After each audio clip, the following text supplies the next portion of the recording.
नमस्कार प्यारे मित्रों। आज बहुत ही महत्वपूर्ण टॉपिक है। आज बात करेंगे पर्यटन विकास सूचकांक के बारे में, नवरत्न कंपनी को बारे में, जो हाल ही में अभी एक कंपनी को नवरत्न का दर्जा दिया गया है और अब भारत में कितनी नवरत्न हो गई हैं कंपनियां और कितनी महारत्न हो गई हैं, इन सब की लिस्ट भी दिखाएंगे आपको। और सबसे इम्पोर्टेंट है कि भारत में अभी तक कितनी कंपनियां रजिस्टर्ड हैं और हाल ही में अभी कितनी रजिस्टर्ड हुई हैं, इन सभी की रिपोर्टें आपको बताई जाएंगी। तो महत्वपूर्ण टॉपिक है, बने रहिए मेरे साथ। देख लेते हैं जो यहाँ पे पहला जो सूचकांक दिया है, यात्रा पर्यटन विकास सूचकांक 2024। ये जो तैयार किया गया है वो किसके द्वारा तैयार किया गया है? तो विश्व आर्थिक मंच के द्वारा ये तैयार किया गया है। ये भी याद रखिए। कब रिपोर्ट जारी होती है? तो मई 2024 में ये रिपोर्ट जारी की गई। सबसे इंपॉर्टेंट बन जाता है ये किसके द्वारा रिपोर्ट जारी की गई? याद रखिएगा, विश्व आर्थिक मंच के द्वारा। पहली जो रिपोर्ट जारी हुई थी वो 2007 में जारी हुई थी। इसके बाद जो रिपोर्ट जारी हुई है वो 2021 में जारी हुई है और जो हाल ही में अभी जारी हुई है वो 2024 में। लेकिन सबसे इम्पोर्टेंट है कि जो विश्व आर्थिक मंच है इसके द्वारा ये रिपोर्ट तो जारी की गई है, लेकिन किसके सहयोग से जारी की गई है? तो ये सबसे इम्पोर्टेंट बन जाता है। ये जो है इसके इंग्लैंड के सरे विश्वविद्यालय के सहयोग से जारी की गई है। सबसे इम्पोर्टेंट है कि किसके किसके सहयोग से? तो विश्व आर्थिक मंच और इंग्लैंड के सारे विश्वविद्यालय से जारी की गई है सहयोग से। ये भी याद रखिएगा। आगे चलते हैं। और जो सूचकांक जारी किया गया है ये कितने देशों का जारी किया गया है? तो ये सूचकांक जो है वो 119 देशों का जारी किया गया है। ये भी याद रखिएगा। इस सूचकांक में मान भी रखा गया है, तो 1 से 7 के बीच इसका मान रखा गया है। और जिसमें जो है एक जो है नंबर उसका सबसे खराब स्थिति में बताया गया है, और जो 7 नंबर आएगा जिस देश का, उसको सबसे अच्छी स्थिति में बताया गया है। ये भी याद रखिएगा। तो यहाँ पे मान 1 से 7 और 1 पे सबसे खराब स्थिति और 7 पे सबसे अच्छी स्थिति, ये भी याद रखिएगा। ये जो सूचकांक है 119 देशों में से अगर भारत की बात करें तो भारत का जो है वो 39 नंबर है। ये भी याद रखिएगा इस सूचकांक में। और इसका मान अगर पूछ लिया जाए तो 4.25 है। ये भी याद रखिएगा। इसका मान कितना है और रैंकिंग कितनी है, तो ये इंपॉर्टेंट बन जाती है। ये भी याद रखिएगा। अगर पिछली बार की बात करें 2021 में तो 54 नंबर पे था और इस बार कितने नंबर पे है? तो 39 नंबर पे। दोनों रैंकिंग याद रखिएगा, क्योंकि अभी हो सकता है कथन में यही कथन सेम उठा के दे दिया जाए, तो ये याद रखिएगा। अगर इसका शीर्ष स्थान पूछ लिया जाए किस देश का रहा है, तो इसका शीर्ष स्थान जो है इस सूचकांक में वो अमेरिका का रहा है। और ये भी याद रखिए, अमेरिका का जब शीर्ष स्थान रहा है तो यहाँ पे सबसे इम्पोर्टेंट आपको 3% बता रहे हैं कि कोई भी सूचकांक जो होता है उसमें एक कौन जारी करता है, एक सबसे इम्पोर्टेंट ये पूछा जा सकता है। फिर शीर्ष स्थान पे कौन सा रहा है देश और भारत की स्थिति उसमें क्या है। फिर अगर चौथा बन सकता है तो सबसे निचला स्थान किस देश का रहा है। तो ये 4 जो प्रश्न है यहाँ पे सबसे इम्पोर्टेंट बन जाते हैं। तो याद रखिएगा, जब पर्यटन विकास सूचकांक जारी हुआ है तो पर्यटन मंत्रालय के मंत्री भी पूछे जा सकते हैं। इंपॉर्टेंट बन जाता है। तो पर्यटन मंत्रालय के अगर मंत्री पूछने जाए तो गजेंद्र सिंह शेखावत हैं। और ये कौन कहाँ के हैं? तो जो है वो राजस्थान के हैं। और कौन से सीट से सांसद बने थे? तो जोधपुर की सीट से सांसद बने थे। और जो गजेंद्र सिंह शेखावत हैं ये पहले क्या थे? तो जल शक्ति मंत्री थे। अब इनको क्या बनाया गया? तो पर्यटन मंत्रालय के मंत्री बनाया गया है। ये भी याद रखिएगा। फिर यहाँ पे 10 टॉप में देश दिए, कौन टॉप पे रहा है? तो यहाँ पे इस सूचकांक में जो अमेरिका है वो टॉप पे रहा है। इसका अगर मान पूछ लिया जाए तो 5.24 है। फिर अगर पूछ लिया जाए दूसरे नंबर पे तो स्पेन है। स्पेन का जो मान है वो 5.18 है। फिर अगर पूछ लिया जाए तो जापान है तीसरे नंबर पे। जापान का अगर पूछ लिया जाए तो 509 है। फिर अगर पूछ लिया जाए 4 नंबर पे तो फ्रांस है। फ्रांस का अगर मान पूछ लिया जाए तो 507 है। फिर ऑस्ट्रेलिया का अगर मान पूछ लिया जाए तो 5 है। फिर अगर जर्मनी का पूछ लिया जाए तो जर्मनी का भी 5 है। तो यहाँ पे भी प्रश्न बनाया जा सकता है कि पूछ लिया जाए पर्यटन विकास सूचकांक में किन देशों का सेम मान रहा है, तो ऑस्ट्रेलिया जर्मनी का, ये भी याद रखिएगा। फिर यहाँ पे 7 नंबर पे देखें तो यूनाइटेड किंगडम जो है उसका जो मान है 4.96 है। फिर अगर चीन का देखें तो चीन जो है वो 4.94 है। फिर अगर इटली का देखें तो इटली का 4.90 है। फिर अगर 10 नंबर पे देखें तो स्विट्जरलैंड है, स्विट्जरलैंड का अगर मान देख लिया जाए तो 4.81 है। तो ये 10 टॉप में याद रखिएगा। 10 टॉप में सबसे इंपॉर्टेंट जो बन जाता है वो 1 से लेकर 3 तक याद रखिएगा। पहले नंबर पे अमेरिका, दूसरे नंबर पे स्पेन और तीसरे नंबर पे जापान, ये भी याद रखिएगा। अगर निचले में देख लिया जाए, सबसे निचले स्थान पे अगर पूछ लिया जाए कौन है, तो माली जो है देश वो है निचले स्थान पे। इसका जो मान है वो 2.78 है। तो ये निचले नंबर पे याद रखना है। सबसे निचला स्थान किसका रहा है, तो 119 रैंकिंग पे माली रहा है। फिर याद रखिए अगर इससे ऊपर पूछ लिया जाए तो सेरा लियोन है, इसका मान जो है वो 2.89 है। तो यहाँ पे सबसे निचला याद रखना है और फर्स्ट से थर्ड तक याद रखना है। फिर भारत के बारे में देख लेते हैं। यहाँ पे अगर भारत के पड़ोसी देशों की बात करें तो भारत के पड़ोसी देशों में भारत की जो है रैंकिंग 39 है और भारत का अगर मान पूछ लिया जाए तो 4.25 है। फिर अगर पड़ोसी देशों की श्रीलंका की बात करें तो श्रीलंका जो है वो 76 नंबर पे रहा है और इसका जो मान है वो 3.69 है। फिर अगर पाकिस्तान की बात करें तो पाकिस्तान जो है वो कितने नंबर पे रहा है, तो 101 रैंकिंग रही है और इसका मान जो है वो 3.41 है। फिर अगर नेपाल की बात करें तो नेपाल 105 ही रैंकिंग पे रहा है और इसका जो मान है 3.34 है। और फिर बांग्लादेश की अगर बात करें तो बांग्लादेश का जो मान है वो 3.39 है और इसकी रैंकिंग अगर पूछ लिया जाए तो 109 नंबर पे रहा है 119 देशों में, ये भी याद रखिएगा।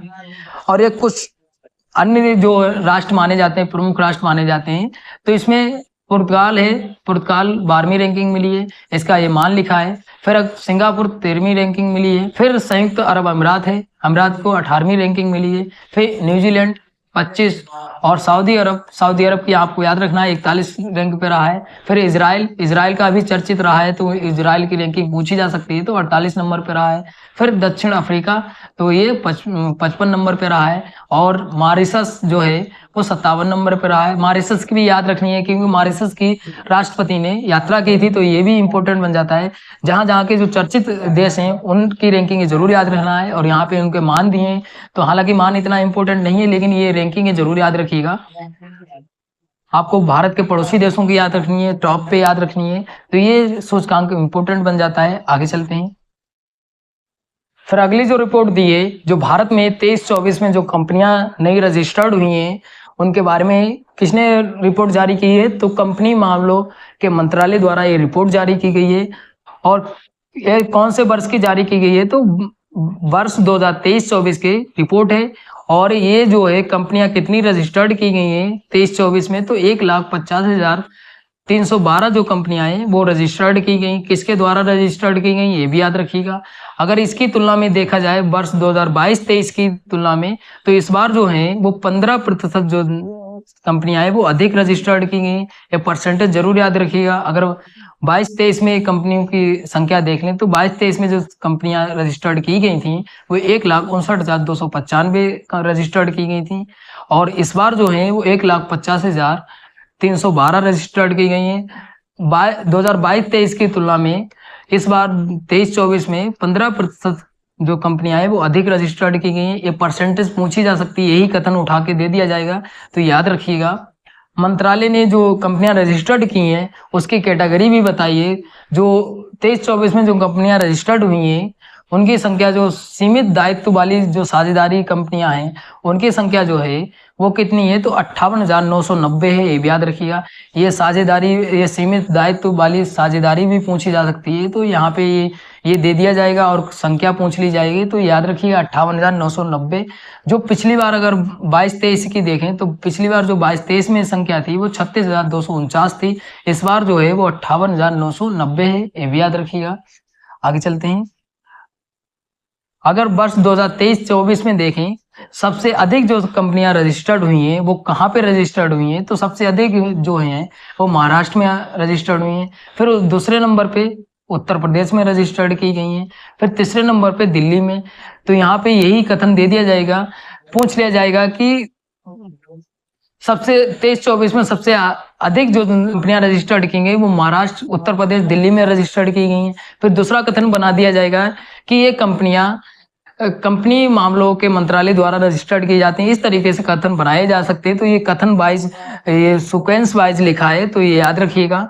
अगर पंजीयन में देखा जाए तो हिस्सेदारी महाराष्ट्र की कितनी है, तो 17.6% जो है वो हिस्सेदारी पंजीयन में किसकी है, तो महाराष्ट्र की है। फिर अगर उत्तर प्रदेश की बात करें तो उत्तर प्रदेश की कितनी हिस्सेदारी है, तो 11.1% है। फिर अगर दिल्ली की बात करें तो दिल्ली की जो है वो 9.2% है, ये भी याद रखिए। तो हिस्सेदारी भी इंपॉर्टेंट बन जाती है, बाकायदा जो कथन पूछे जाते हैं परीक्षाओं में उसी तरीके से यहाँ पे डिजाइन किया गया है, ये भी याद रखिएगा। फिर अगर बात करें 23-24 में जम्मू कश्मीर में भी कुछ कंपनियां जो हैं वो रजिस्टर्ड की गई हैं। कितनी कंपनियां रजिस्टर्ड की गई हैं, तो 1433 कंपनियां रजिस्टर्ड की गई हैं, ये भी याद रखिएगा। जो नई कंपनियां रजिस्टर्ड की गई हैं वो सबसे अधिक कंपनियां किस कैटेगरी में रजिस्टर्ड की गई हैं, तो सबसे अधिक जो है 49,241 जो है नई कंपनियां वो पंजीयन समुदाय की हैं, ये भी याद रखिएगा।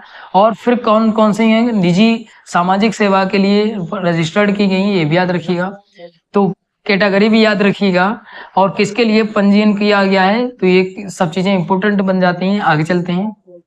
फिर अगर पूछ लिया जाए कारोबारी सेवाओं में लिए कितनी कंपनियां रजिस्टर्ड की गई हैं, तो 27,853 रजिस्टर्ड की गई हैं। फिर अगर दूसरी कैटेगरी देखें तो मैन्युफैक्चरिंग के क्षेत्र में कितनी कंपनियां रजिस्टर्ड की गई हैं, तो 27,193 रजिस्टर्ड की गई नई कंपनियां, ये भी याद रखिएगा। फिर अगर पूछ लिया जाए तो ट्रेडिंग के लिए जो कंपनियां रजिस्टर्ड की गई वो 29,042 कंपनियां रजिस्टर्ड की गई, ये भी याद रखिएगा। तो इतनी ये कैटेगरी में कंपनियां रजिस्टर्ड की गई हैं। मंत्रालय के अनुसार अगर देख लिया जाए तो वर्तमान में जो देश में कंपनियां रजिस्टर्ड हैं वो 16,91,495 कार्य कर रही हैं, ये भी याद रखिएगा। और अगर पूछ लिया जाए जो पंजीकृत जो कंपनियां हैं वो बंद कितनी पड़ी हैं, तो ये जो है वो 9,31,644 जो कंपनियां हैं वो बंद भी पड़ी हैं। पंजीकृत कंपनियां हैं लेकिन बंद हैं, ये भी याद रखिएगा। तो ये संख्या जरूर याद रखिएगा अलग अलग कैटेगरी की भी, और संपूर्ण संख्या कितनी है कंपनियों की पंजीकृत, तो ये सबसे इंपॉर्टेंट बन जाता है। आगे चलते हैं। फिर अगली रिपोर्ट जो दी है, इरेडा जो कंपनी है उसको नवरत्न का दर्जा 2024 में दिया गया है, जान लेते हैं इसके बारे में भी। भारतीय नवीकरणीय ऊर्जा विकास एजेंसी लिमिटेड इसका पूरा नाम है और इसको शॉर्ट में इरेडा बोलते हैं, ये भी याद रखिएगा। इसको नवरत्न का दर्जा जो है वो अप्रैल 2024 में प्रदान किया गया, ये भी याद रखिएगा। अगर इस कंपनी की स्थापना पूछ ले जाए तो 1987 में स्थापना हुई थी। इससे पहले जो नवरत्न का दर्जा दिया गया, इससे पहले इसको मिनी रत्न का दर्जा प्राप्त था श्रेणी 1 में, ये भी याद रखिएगा। तो ये भी कथन में बनाया जा सकता है प्रश्न। फिर इरेडा जो कंपनी है इससे पूर्व जो इसके कार्यरत थे, इसके अधीन ही जो कार्यरत थी कंपनियां दो, एयरबॉर्न इंटरनेशनल लिमिटेड और राइट्स लिमिटेड जो है, ये जो कंपनियां इसके अधीन जो कार्य कर रही थी इरेडा के, इसको नवरत्न का दर्जा जो है वो अक्टूबर 2023 में प्रदान किया गया था। तो इसके अधीन जो कंपनियां काम कर रही थी इनको भी दर्जा मिल चुका है और इरेडा जो कंपनी है इसको भी नवरत्न का दर्जा मिल चुका है, ये भी याद रखिएगा। यहाँ पे देश में नवरत्न कंपनियों की जो संख्या है वो 17 हो गई है, ये भी याद रखिएगा। अगर सबसे पहले की कंपनी पूछ लिया सबसे पहले कौन सी नवरत्न में दर्ज की गई थी, तो ये जो है भारत इलेक्ट्रॉनिक्स लिमिटेड, ये सबसे पहले नवरत्न का दर्जा मिला था इसको, ये भी याद रखिएगा। फिर अगर पूछ लिया जाए कि जो 17 नंबर पे जो है इरेडा लिमिटेड है, इसको कब नवरत्न का दर्जा दिया गया है, तो इसको जो दिया गया है वो अप्रैल 2024 में दिया गया है, ये भी याद रखिएगा। इससे पहले rights limited, IRCON international limited जो कंपनियां थी दो इरेडा के अधीन काम कर रहे थे, इनको 2023 में नवरत्न का दर्जा दिया गया था। और इस बार जो इरेडा है, इरेडा को 2024 में दिया गया है दर्जा, ये भी याद रखिए। ये कंपनियों को लिस्ट है, आप स्क्रीनशॉट ले लीजिएगा। हो सकता है यहाँ से 3 कंपनियां उठा के दे दे और एक कंपनी कोई और दे देगा। पूछ लेगा निम्न में से कौन सी कंपनी को नवरत्न का दर्जा प्राप्त नहीं है, ये कंपनियां इंपोर्टेंट बन जाती हैं। आगे चलते हैं। फिर पूछ लिया जाए महारत्न जो कंपनियां है वो कितनी है, तो 13 कंपनियां हैं, ये भी याद रखिएगा। और महारत्न जो दर्जा होता है वो नवरत्न से बड़ा होता है, ये भी याद रखिएगा। अगर पूछ लिया जाए महारत्न में सबसे पहले कंपनी कौन सी शामिल हुई थी, तो महारत्न में जो शामिल हुई थी भारत हेवी इलेक्ट्रॉनिकल्स लिमिटेड, ये कंपनी शामिल हुई थी, ये भी याद रखिएगा। फिर अगर पूछ लिया जाए सबसे लास्ट वाली 13वें नंबर पे 2023 में जो शामिल हुई है ऑल इंडिया लिमिटेड, ये शामिल हुई है, भी याद रखिएगा। 2023 में ये शामिल की गई थी महारत्न में, ये भी याद रखिएगा। तो ये सबसे इम्पोर्टेंट है, यहाँ पे भी आप स्क्रीनशॉट ले लीजिएगा 13 कंपनियों का। हो सकता है यहाँ से एक कंपनी उठा के दे दे, 3 कंपनियां नवरत्न की दे दे और पूछ लेगा निम्न में से कौन सी कंपनी को महारत्न का दर्जा प्राप्त है, तो यहाँ से भी प्रश्न बनाया जा सकता है, तो इम्पोर्टेंट बन जाता है।